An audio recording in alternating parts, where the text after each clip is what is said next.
नमस्कार प्यारे बच्चों। आज फिर से साहित्य मेला की 6वीं कक्षा की पाठ 1 वृंद के दोहे को हम लोग पढ़ेंगे। वृंद के नाम सुने हो? अच्छा, सुने हो? किसी किसी को मालूम नहीं है।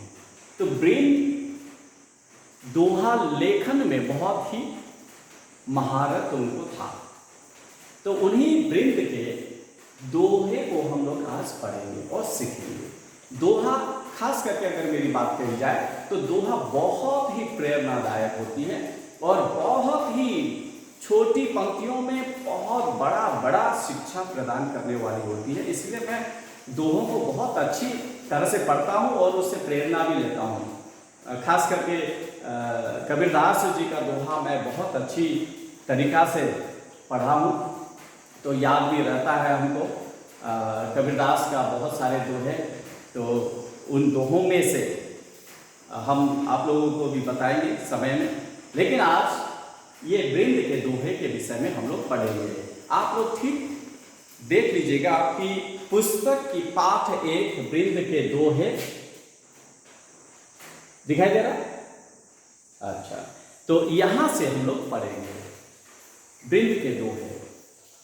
जरा सा वृंद के परिचय तो जरा जान लें, आप लोग भी समझ जाओगे कि वृंद कौन थे, और उसके पश्चात हम लोग दोहा में सीधा चले जाएंगे। जीवन परिचय में देखो, 1643 ईस्वी का जन्म इनका था। 1723 ईस्वी में इनकी मृत्यु यानी देहावसान हुआ था। इनका पूरा नाम वृंदावन था। इनका पूरा नाम क्या था? वृंदावन था। इनके पूर्वज बीकानेर के रहने वाले थे, लेकिन इनका जन्म भेड़ते में हुआ था। ये ब्राह्मण कुल के थे। बचपन से ही सुशील, गंभीर और तीव्र बुद्धि के थे। काशी में तारा पंडित के पास रहकर इन्होंने व्याकरण, वेदांत, साहित्य, गणित, दर्शन शास्त्र का ज्ञान प्राप्त किया। ये औरंगजेब के दरबारी कवि और उसके पुत्र के शिक्षक भी रहे। औरंगजेब के दरबारी कवि थे और उसके पुत्र के शिक्षक भी रहे।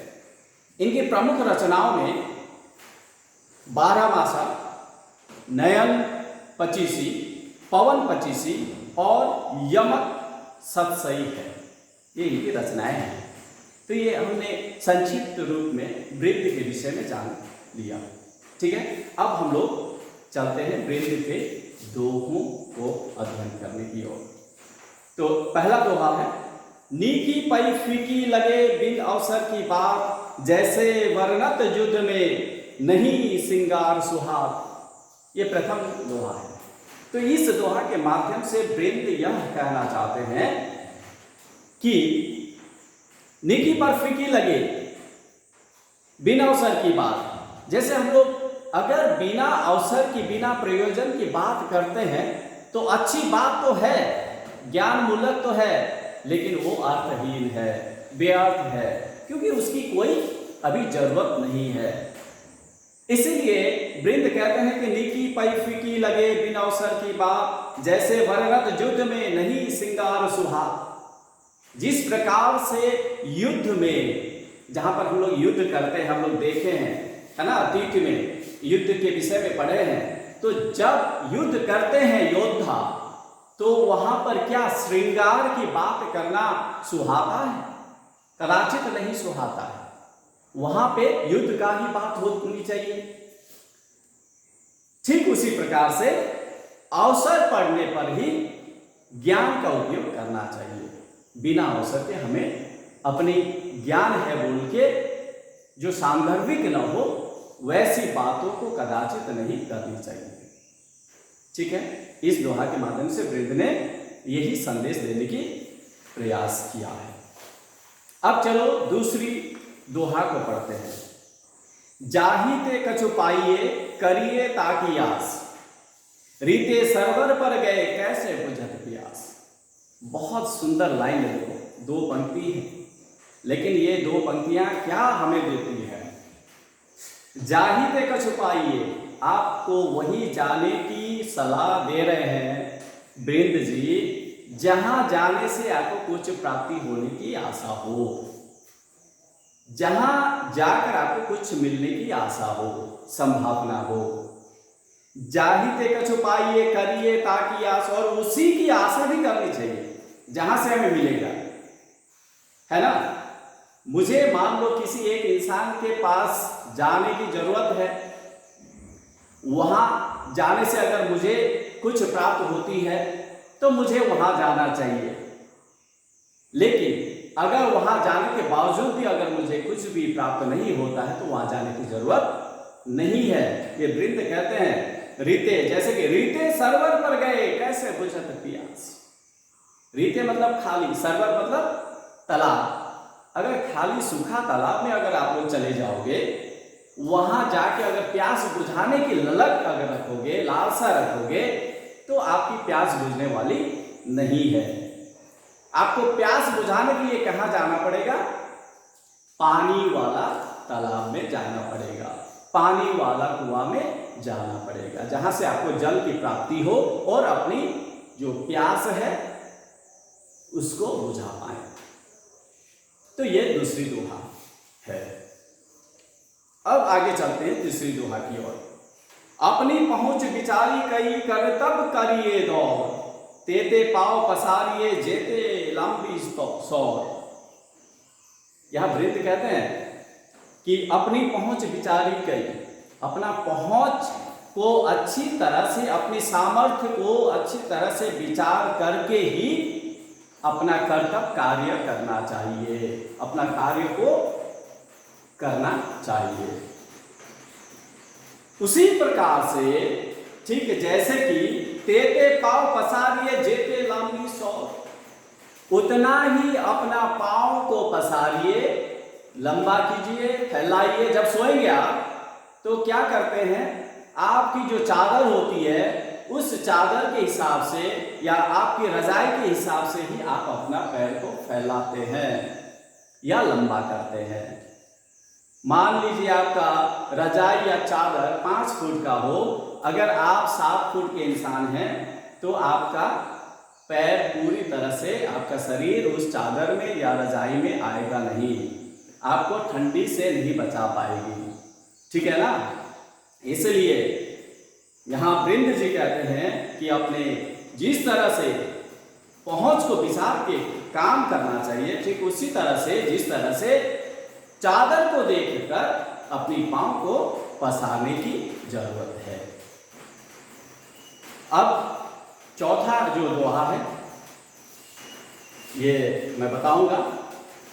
विद्या धन उद्यम बिना कहाँ जो पावे कौन, बिना डुलावे ना मिले ज्यो पंखा की कौन। विद्या धन उद्यम बिना, ये हम पहले भी आप लोगों को बताए हैं, जब भी पढ़ाते हैं तो बताते हैं, ये शिक्षा देने की प्रयास करते हैं। विद्या की जो धन है, इस धन को प्राप्त करने के लिए हमें कसरत करनी चाहिए।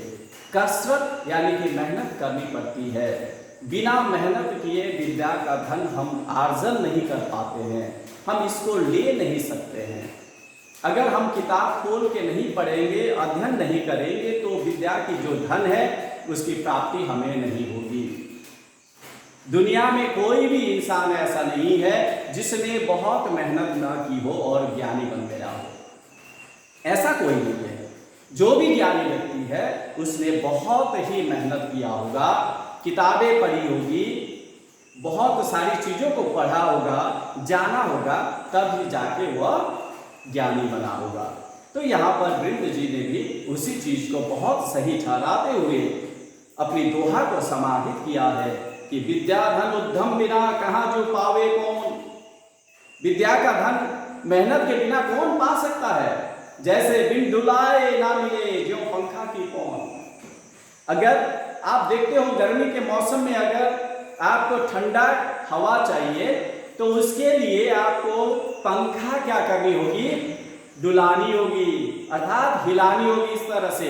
अगर आप इस तरह से नहीं हिलाएंगे, अगर इस पंखा को इसी तरह से रखेंगे हाथ में, तो क्या ठंडी हवा आपको मिल पाएगी? नहीं मिल पाएगी।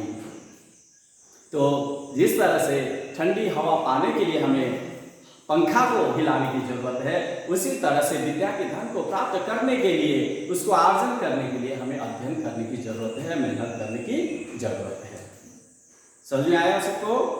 अब आगे चलते हैं। पांचवा जो दोहा है, सबय को सहायक सबल को कोई न निवन सहाय, पवन जगावत आग को दीप ही देत बुझाए।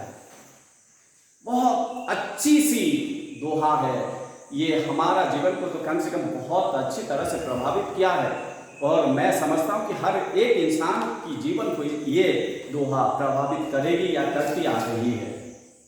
तो यहाँ क्या कहा है, बृंद जी ने क्या करने की कोशिश की है, देखो। सबय को सहायक सबल को कोई न निबल सहाय। इसका अर्थ होता है कि जो ताकतवर होता है, जो सबल होता है, बलशाली होता है, बलवान होता है, उसकी सभी सहायता करते हैं, उसकी मदद सभी करते हैं। लेकिन जो कमजोर होता है, जो गरीब होता है, निर्धन होता है, उसकी सहायता करने वाला कोई नहीं होता, बिल्कुल नहीं। उसी तरह से जिस तरह से पवन जगावत आग को दीप ही देत बुझाए, उसी तरह से देखो यहाँ पे दूसरी पंक्ति में वृंद ने बहुत अच्छी कला यहाँ पे दिखाई है कि पवन जो है, हवा जो है, आग को क्या कर देती है, और बड़ा कर देती है। आग अगर जलाने की कोशिश में हो, अगर हवा आए तो आग बहुत अच्छी तरह से जल उठेगी।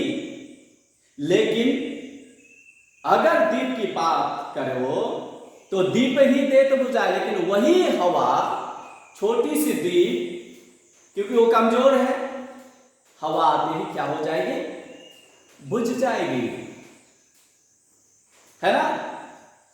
तो यहां से इतना सुंदर हमें एक शिक्षा मिलता है कि सबल का, बलशाली का, बलवान का, धनवान का, धनी व्यक्ति का सहायक तो सभी हो जाते हैं।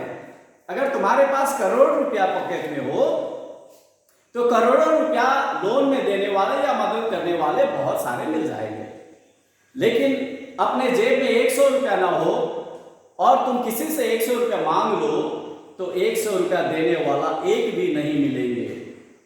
तो ये जो अभी मैंने बताया इस दोहा से बिल्कुल मेल खाती है। तो बलशाली का सभी सहायक होते हैं, निर्धन का, कमजोर का, जो कमजोरी में रहता है उसकी सहायता करने वाला कोई नहीं होगा। तो देखो ये 5वां श्लोक गया। अब छठा जो दोहा है उसको पढ़ूंगा मैं। कहूं कहूं गुण ते अधिक उपजत दोष शरीर, माधुरी बानी बोली कई परत पिंजराती।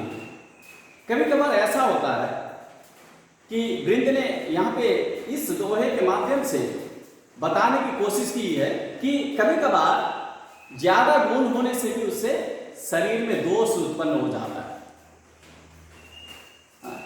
सुंदरता अगर ज्यादा हो तो उसमें लोग कमियां भी ढूंढ लेंगे। हाँ, हम लोग देखते हैं कि सुंदर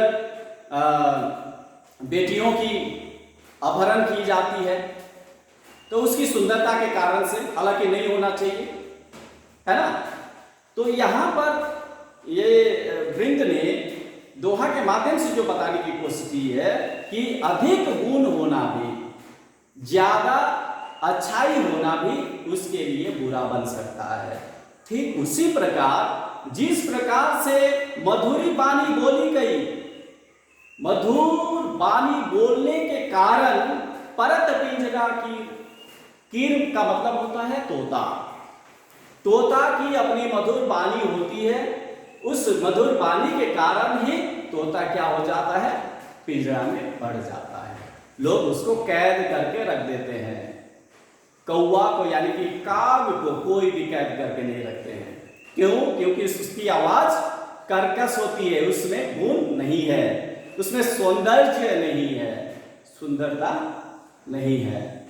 लेकिन तोता में सौंदर्य है, उसकी वाणी में मधुरता है ना। तो उसके सुंदरता और वाणी में मधुर्यता दोनों को मिलाकर क्या हुआ, अंत में उसको पिंजरा में रहना पड़ा। ठीक है। तो ये जो दोहा मैंने पढ़ा, आप लोगों को समझाया, और भी दोहे हैं, इसको अगले वीडियो में मैं आप लोगों को बताऊंगा। आप लोग अच्छा से इसका अध्ययन कीजिएगा, और कहीं भी कोई शंका हो तो मुझे जरूर कांटेक्ट कीजिएगा। मैं आपकी शंका को दूर करने की कोशिश करूंगा। धन्यवाद।